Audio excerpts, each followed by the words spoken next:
wabarakatuh. Pada video kali ini, saya Misbahul Munir, jurusan Pendidikan Bahasa Arab semester 4 kelas C, akan menjelaskan mengenai model, strategi, metode, pendekatan, dan teknik pembelajaran pada mata kuliah Metodologi Pengajaran Bahasa Arab. Materi yang pertama mengenai model pembelajaran. Model pembelajaran dapat diartikan sebagai kerangka konseptual yang digunakan sebagai pedoman dalam melakukan pembelajaran yang disusun secara sistematis untuk mencapai tujuan belajar yang menyangkut sintaksis, sistem sosial, prinsip, reaksi, dan sistem pendukung lainnya. Model pembelajaran juga dapat diartikan sebagai suatu perencanaan atau suatu pola yang digunakan sebagai pedoman dalam merencanakan pembelajaran di kelas. Yang kedua, mengenai strategi pembelajaran. Strategi pembelajaran merupakan rencana, aturan-aturan atau langkah-langkah, serta sarana yang prakteknya akan diperankan dan akan dilalui dari pembukaan sampai penutupan dalam proses pembelajaran di dalam kelas guna untuk merealisasikan tujuan. Hal ini dapat dilihat bahwa strategi pembelajaran merupakan rencana atau cara-cara serta juga sarana yang akan digunakan dalam sebuah kegiatan belajar dan mengajar tentunya, mulai dari pembukaan sampai penutup dengan memperhatikan situasi dan kondisi, sumber belajarnya, kebutuhan peserta didiknya, dan karakteristik peserta didiknya yang dihadapi untuk mencapai tujuan pembelajaran yang telah diharapkan. Kemudian, materi yang ketiga mengenai metode pembelajaran. Pada kali ini, saya akan membahas metode dan pembelajaran. Saya pisahkan. Yang pertama, metode. Metode menurut Abu Dinata di dalam bahasa Arab, metode diungkapkan dalam berbagai kata, yaitu yang pertama ada al-thoriqah yang berarti jalan. Yang kedua ada manhaj yang berarti sistem, dan yang ketiga ada al-wasilah yang berarti perantara atau mediator. Metode juga dapat diartikan sebagai segala hal yang termuat atau termasuk dalam setiap proses pembelajaran pada diri siswa dalam upaya untuk mencapai suatu tujuan. Sedangkan pembelajaran adalah proses interaksi peserta didik dengan pendidik atau dengan guru dan sumber belajarnya pada suatu lingkungan belajar.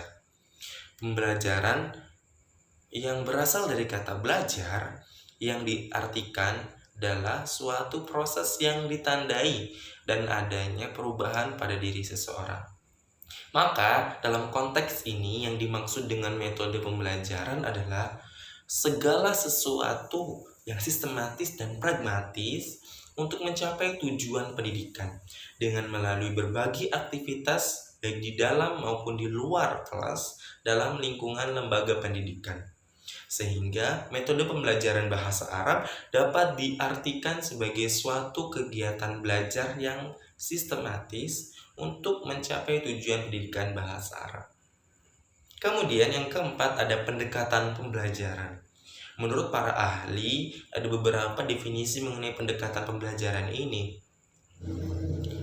Burdan menyatakan bahwa pendekatan adalah tata cara melibatkan guru dan peserta didik untuk membangun dan mencapai tujuan dengan informasi yang mereka telah dapatkan secara efektif melalui kegiatan dan keikutsertaannya.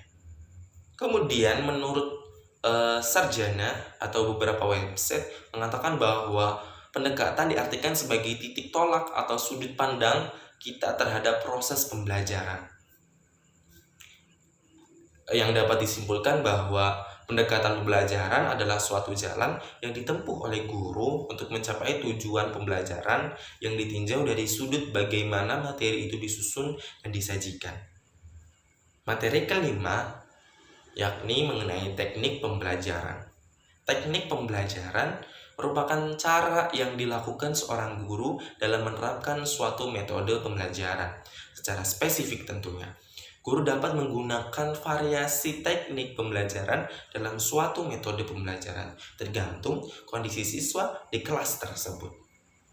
Nah, dari 5 komponen tadi, ada model, strategi, metode, pendekatan, dan teknik pembelajaran itu memiliki hubungan yang sangat erat. Apabila antara pendekatan, strategi, metode, model, teknik, dan bahkan taktik pembelajaran sudah diterangkan ini menjadi satu kesatuan yang utuh, maka terbentuklah apa yang disebut dengan model pembelajaran. Jadi, model pembelajaran pada dasarnya merupakan bentuk pembelajaran yang tergambar dari awal sampai akhir yang disajikan secara khas oleh guru. Dengan kata lain, model pembelajaran merupakan bungkus atau bingkai dari penerapan suatu pendekatan, metode, dan taktik pembelajaran. Nah, tadi kita membahas hubungan. Sekarang apakah ada perbedaan dari kelima komponen tadi? Tentunya ada perbedaan antara model, strategi, metode, pendekatan, dan teknik pembelajaran.